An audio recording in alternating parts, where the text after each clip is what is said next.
Of wands, page of wands, sun card represent ಆಗಿದೆ. ಕೆಲವೊಬ್ಬರಿಗೆ long distance relationship ಅನ್ನ represent ಮಾಡ್ತಾ ಇದೆ. ಮತ್ತೆ ಕೆಲವೊಬ್ರು ಟ್ರಾವೆಲ್ ಮಾಡೋದ್ರ ಮೂಲಕ ನಿಮ್ಮ ಪರ್ಸನ್ ಅನ್ನ ನೀವು ಭೇಟಿಯಾಗಿರುವಂತಹ ಪಾಸ್ಟ್ ನಲ್ಲಿ ರೆಪ್ರೆಸೆಂಟ್ ಆಗ್ತಾ ಇದೆ. ನಿಮ್ಮ ಪಾಸ್ಟ್ ನಲ್ಲಿ ನಿಮ್ಮ ಲವ್ ಲೈಫ್ ನ ವಿಚಾರದಲ್ಲಿ ಒಂದು ರೊಮ್ಯಾಂಟಿಕ್ ಇತ್ತು, ಒಂದು ರೀತಿಯ ಕ್ಯೂರಿಯಾಸಿಟಿ ಇತ್ತು, ಒಂದು ಎಂಜಾಯ್ ಇತ್ತು. ಕೆಲವೊಂದು ರೀತಿಯ ಮೆಸೇಜ್ ಗಳನ್ನ ಎಕ್ಸ್ಚೇಂಜಿಂಗ್ ಮಾಡ್ಕೋತಾ ಇದ್ರಿ, ಫೋನ್ಗಳ ಮೂಲಕ ಅಥವಾ ವಾಟ್ಸ್ಆಪ್ ಗಳ ಮೂಲಕ ಮೆಸೇಜ್ ಗಳನ್ನ ಕಳಿಸ್ಕೊಳ್ಳುವಂತಹದ್ದು, ಒಂದು ರೀತಿಯ ಕ್ಯೂರಿಯಾಸಿಟಿ, ಎಕ್ಸೈಟ್ಮೆಂಟ್ ಗಳೆಲ್ಲ ನಿಮ್ಮ ಲವ್ ಲೈಫ್ ನ ವಿಚಾರದಲ್ಲಿ ಇತ್ತು. ಪಾಸ್ಟ್ ನಲ್ಲಿ ಕೂಡ ನಿಮ್ಮ ಲವ್ ಲೈಫ್ ನ ವಿಚಾರದಲ್ಲಿ ಯಾವುದೇ ರೀತಿಯ ತೊಂದರೆಗಳಿರಲಿಲ್ಲ. ಸೊ ಪಾಸಿಟಿವ್ ಆಗಿತ್ತು. ಪಾಸಿಟಿವ್ ಚೇಂಜಸ್ ಗಳು, ಬದಲಾವಣೆಗಳನ್ನೇ ನೀವು ನೋಡಿದ್ದೀರಾ. ಯಾವುದೇ ರೀತಿಯ ತೊಂದರೆಗಳೇನು, ಜಗಳಗಳೇನು ಇಲ್ಲದೆ ಇರುವಂತಹದ್ದು ರೆಪ್ರೆಸೆಂಟ್ ಆಗ್ತಾ ಇದೆ. ಅಟ್ ದ ಪ್ರೆಸೆಂಟ್ ಸಿಚುಯೇಷನ್ ಹೇಗಿದೆ? ಈಗಿನ ಸಿಚುಯೇಷನ್ ಕೂಡ ಸೆಕ್ಯೂರ್ ಆಗಿರುವಂತಹದ್ದು. ನಿಮ್ಮ ಲವ್ ಲೈಫ್ ನ ವಿಚಾರದಲ್ಲಿ ಅಟ್ ಪ್ರೆಸೆಂಟ್ ಅಲ್ಲೂ ಕೂಡ, ಈ ಹಿಂದೆನೂ ಕೂಡ ನಿಮಗೆ ಚೆನ್ನಾಗೇ ಇತ್ತು, ಈಗಲೂ ಕೂಡ ಪ್ರೆಸೆಂಟ್ ಅಲ್ಲಿ ನಿಮಗೆ ಕಿಂಗ್ ಆಫ್ ಪ್ಯಾಂಟಿಕಲ್ ರೆಪ್ರೆಸೆಂಟ್ ಆಗ್ತಾ ಇರೋದ್ರಿಂದ ನಿಮಗೆ ಲವ್ ಲೈಫ್ ನ ವಿಚಾರದಲ್ಲಿ ಚೆನ್ನಾಗೇ ಇದೆ. ಸೊ ಒಂದು ಭದ್ರತೆ ಇದೆ. ಲವ್ ಲೈಫ್ ನ ವಿಚಾರದಲ್ಲಿ ಒಂದು ಸಾಮರಸ್ಯ ಇದೆ. ಯಾವುದೇ ರೀತಿಯ ತೊಂದರೆಗಳು ಏನು ಕಾಣ್ತಾ ಇಲ್ಲ. ಸೆಕೆಂಡ್ ಕಾರ್ಡ್ ಬಂದಿರುವಂತಹ ಪ್ರೆಸೆಂಟ್ ಸಿಚುಯೇಷನ್ ಅಲ್ಲಿ ಸ್ಟ್ರೆಂತ್ ಇದೆ, ಬಾಂಡೇಜ್ ಇದೆ. ಚೆನ್ನಾಗಿ ನೀವಿಬ್ಬರ ಮಧ್ಯೆ ಒಂದು ಬಾಂಡೇಜ್ ಇದೆ, ಸಾಮರಸ್ಯ ಇದೆ, ಹೊಂದಾಣಿಕೆ ಗುಣಗಳು ತುಂಬಾ ಇದೆ. ಆದ್ರೂ ಕೂಡ ಅಟ್ ಪ್ರೆಸೆಂಟ್ ಅಲ್ಲಿ ಕೆಲವೊಂದು ವಿಚಾರಗಳ ಬಗ್ಗೆ ಅನುಮಾನವನ್ನ ಪಡ್ತಾ ಇರುವಂತಹದ್ದು ರೆಪ್ರೆಸೆಂಟ್ ಆಗ್ತಾ ಇದೆ. ಅಟ್ ಪ್ರೆಸೆಂಟ್ ಅಲ್ಲಿ ನೀವು ಕೆಲವೊಂದು ವಿಚಾರಗಳ ಬಗ್ಗೆ ನಿಮ್ಮ ಮೇಲೆ ನೀವು ಕೆಲವೊಂದು ಡೌಟ್ ಅನ್ನ ಪಡ್ತಾ ಇರುವಂತಹದ್ದು ರೆಪ್ರೆಸೆಂಟ್ ಆಗ್ತಾ ಇದೆ. ನಿಮ್ ಲವ್ ಲೈಫ್ ನಲ್ಲಿ ಕೆಲವೊಂದು ರೀತಿಯ ಭದ್ರತೆಗಳಿದೆ. ಸೊ ಯಾವುದೇ ರೀತಿಯ ತೊಂದರೆಗಳೇನೂ ಇಲ್ಲ, ಒಂದು ರೀತಿಯ ಗುಡ್ ಬಾಂಡೇಜ್ ಇದೆ. ಆದ್ರೂ ಕೂಡ ನಿಮ್ಮಲ್ಲಿ ಯಾಕೋ ಆತ್ಮವಿಶ್ವಾಸ ಇಲ್ಲ, ಆತ್ಮವಿಶ್ವಾಸದ ಕೊರತೆಗಳು ರೆಪ್ರೆಸೆಂಟ್ ಆಗ್ತಾ ಇದೆ. ಯಾವುದೋ ಕೆಲವೊಂದು ಅನುಮಾನಗಳು ನಿಮ್ಮಲ್ಲಿ ನಿಮ್ಮ ಲವ್ ಲೈಫಿನ ವಿಚಾರವಾಗಿ ಇರುವಂತಹದ್ದು ರೆಪ್ರೆಸೆಂಟ್ ಆಗ್ತಾ ಇದೆ. ಏನಾದ್ರೂ ತೊಂದರೆ ಆಗ್ತಾ ಇದೆಯಾ, ನನ್ನ ಲವ್ ಲೈಫಿನ ವಿಚಾರವಾಗಿ ಏನಾದ್ರೂ ತೊಂದರೆ ಆಗ್ತಾ ಇದೆಯಾ ಅಂತ ನಿಮ್ಮಲ್ಲೇ ನೀವು ಅನುಮಾನವನ್ನ ಪಡ್ತಾ ಇರುವಂತಹದ್ದು ರೆಪ್ರೆಸೆಂಟ್ ಆಗ್ತಾ ಇದೆ. ಫ್ಯೂಚರಿನ ಬಗ್ಗೆ ಹೇಳೋದಾದ್ರೆ ಕ್ವೀನ್ ಆಫ್ ಪ್ಯಾಂಟಿಕಲ್ಸ್ ಬಂದಿದೆ. ಕ್ವೀನ್ ಆಫ್ ಪ್ಯಾಂಟಿಕಲ್ಸ್ ಬಂದಿರುವಂತಹದ್ದೇನು, ಒಂದು ರೀತಿಯ ಪೋಷಣೆಯನ್ನ ಮಾಡುವಂತಹದ್ದು ರೆಪ್ರೆಸೆಂಟ್ ಆಗ್ತಾ ಇದೆ. ಯಾಕಂದ್ರೆ ನಿಮ್ಮ ಲವ್ ಲೈಫ್ ನ ವಿಚಾರವಾಗಿ ಅಟ್ ಪ್ರೆಸೆಂಟ್ ಅಲ್ಲಿ ಕೆಲವೊಂದು ವಿಚಾರಗಳಲ್ಲಿ ಸ್ಟೇಬಲ್ ರಿಲೇಶನ್ಶಿಪ್ ಅಲ್ಲಿ ಇದ್ರು, ಒಂದು ಗುಡ್ ಬಾಂಡೇಜ್ ಇದ್ರೂ ಕೂಡ ನೀವ್ ಯಾಕೋ ಕೆಲವೊಂದು ವಿಚಾರಗಳ ಬಗ್ಗೆ ಅನುಮಾನವನ್ನ ಪಡ್ತಾ ಇರುವಂತಹದ್ದು, ಅದನ್ನ ರಕ್ಷಣೆ ಮಾಡೋದ್ರೊಳಗೆ ಹೆಚ್ಚು ಗಮನವನ್ನ ಕೊಡ್ತಾ ಇರುವಂತಹದ್ದು ರೆಪ್ರೆಸೆಂಟ್ ಆಗ್ತಾ ಇದೆ.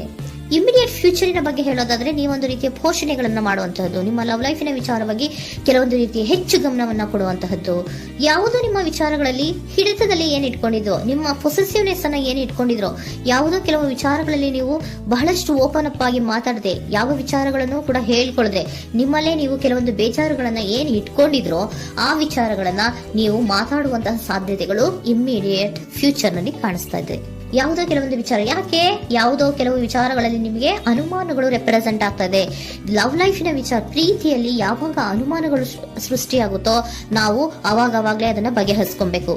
ನಮ್ಮಲ್ಲೇ ಇಟ್ಕೊಳ್ಳೋದು, ಅಯ್ಯೋ ಏನಾಗ್ತಾ ಇದೆಯೋ ಅಂತ ಕೊರಗೋದು ಅಥವಾ ಏನಾಗ್ಬಿಡುತ್ತೋ ಅಂತ ಭಯ ಪಡುವಂತಹದ್ದು ಏನು ಬೇಕಾಗಿಲ್ಲ. ಯಾಕಂದ್ರೆ ಲವ್ ಇರುವಂತಹದ್ದೇ ನಂಬಿಕೆಯ ಬುನಾದಿಯ ಮೇಲೆ.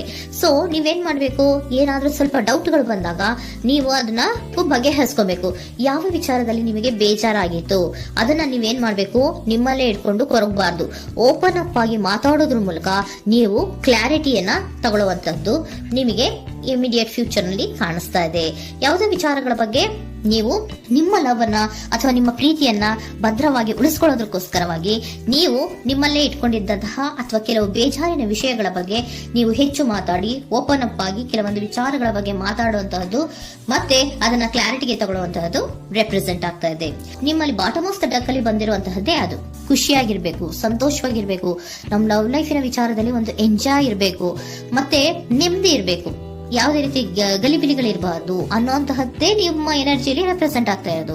ಅದಕ್ಕೋಸ್ಕರನೇ ನೀವ್ ಏನೇನು ಕೆಲವೊಂದು ಸ್ವಲ್ಪ ಅನುಮಾನವನ್ನ ಪಡ್ತಾ ಇದ್ರಿ ಅಥವಾ ಕೆಲವೊಂದು ವಿಚಾರಗಳಲ್ಲಿ ನೀವು ಡಿಸ್ಟರ್ಬ್ ಆಗಿದ್ರಿ, ಓಪನ್ ಅಪ್ ಆಗದೆ ಹೇಳ್ದೆ ನಿಮ್ಮಲ್ಲೇ ನೀವು ಬೇಜಾರನ್ನ ಮಾಡ್ಕೊಂಡು ಏನು ಕೆಲವು ವಿಚಾರಗಳ ಬಗ್ಗೆ ಕೊರಗ್ತಾ ಇದ್ರಿ, ಅದನ್ನ ನೀವು ಓಪನ್ ಅಪ್ ಆಗಿ ಮಾತಾಡಿ ಅದರ ಬಗ್ಗೆ ತಿಳ್ಕೊಳ್ಳುವಂತಹದ್ದು, ಅದನ್ನ ಕ್ಲಾರಿಟಿಗೆ ತಗೊಳ್ಳುವಂತಹದ್ದು ನಿಮ್ಗೆ ರೆಪ್ರೆಸೆಂಟ್ ಆಗ್ತಾ ಇದೆ. ಪಾಸ್ಟಿನಲ್ಲಿ ನಿಮ್ಗೆ ತುಂಬಾನೇ ಚೆನ್ನಾಗಿತ್ತು, ಅಟ್ ಪ್ರೆಸೆಂಟಿನಲ್ಲೂ ತುಂಬಾನೇ ಚೆನ್ನಾಗಿದೆ. ಬಟ್ ಕೆಲವೊಂದು ವಿಚಾರಗಳ ಬಗ್ಗೆ ನೀವು ಸೆಲ್ಫ್ ಡೌಟ್ ಅನ್ನ ಪಡ್ತಾ ಇರುವಂತಹದ್ದು ರೆಪ್ರೆಸೆಂಟ್ ಆಗ್ತಾ ಇದೆ. ಏನಾಗ್ತಾ ಇದೆಯೋ ಅನ್ನೋದ್ರ ಬಗ್ಗೆ ನೀವು ಸ್ವಲ್ಪ ವಿಶ್ವಾಸವನ್ನ ಕಡಿಮೆ ಮಾಡ್ಕೊಳ್ತಾ ಇರುವಂತಹದ್ದು ರೆಪ್ರೆಸೆಂಟ್ ಆಗಿತ್ತು. ಬಟ್ ಆದ್ರೆ ಇನ್ ಇಮಿಡಿಯೇಟ್ ಫ್ಯೂಚರ್ ನಲ್ಲಿ ಏನಪ್ಪಾ ಅಂದ್ರೆ ನಿಮ್ಮ ಲವ್ ಲೈಫ್ ಅನ್ನ ನಾವು ಉಳಿಸ್ಕೊಬೇಕು, ನಾನು ಎಲ್ಲವನ್ನ ನನ್ನ ಕಂಟ್ರೋಲ್ ಅಲ್ಲೇ ಇಟ್ಕೊಂಡು ಅಥವಾ ಪೊಸೆಸಿವ್ನೆಸ್ ಅನ್ನ ಬೆಳೆಸ್ಕೊಂಡು ನಾನೇ ಬೇಜಾರು ಮಾಡ್ಕೊಂಡಿದ್ರೆ ಸರಿ ಇಲ್ಲ, ನಾನು ಓಪನ್ ಅಪ್ ಆಗಿ ಮಾತಾಡಿ ಕೆಲವೊಂದು ವಿಚಾರಗಳ ಬಗ್ಗೆ ನಾನು ಕ್ಲಾರಿಟಿಯನ್ನ ತಗೋಬೇಕು ಅಂತ ಆಲೋಚನೆಯನ್ನ ಮಾಡ್ತಾ ಇರುವಂತಹದ್ದು ರೆಪ್ರೆಸೆಂಟ್ ಆಗ್ತಾ ಇದೆ. ಓಕೆನಾ? ಒಂದು ಏಂಜಲ್ ಗೈಡೆನ್ಸ್ ನ ನಿಮ್ಮ ಲವ್ ರೀಡಿಂಗಿನ ವಿಚಾರವಾಗಿ ತಗೊಂಡ್ಬಿಡೋಣ ಅಲ್ವಾ. The situation will improve. ಸಿಚುಯೇಷನ್ಗಳು ಇಂಪ್ರೂವ್ ಆಗತ್ತೆ. ನೀವು ನಿಮ್ಮಲ್ಲೇ ಇಟ್ಕೊಂಡು ಕೊರಗಬೇಡಿ.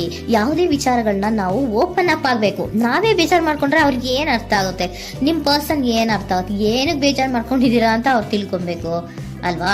ನಿಮ್ಗೆ ಅವರಲ್ಲಿ ಏನೇ ರೀತಿ ಕ್ಲಾರಿಟಿ ಬೇಕು ಅಂದ್ರೂ ಕೂಡ ನೀವು ಮಾತಾಡಿ ಕ್ಲಿಯರ್ ಮಾಡ್ಕೊಳ್ಳಿ. ಅವಾಗ ಏನಾಗುತ್ತೆ, ದ ಸಿಚುಯೇಷನ್ ವಿಲ್ ಇಂಪ್ರೂವ್ ಆಗತ್ತೆ.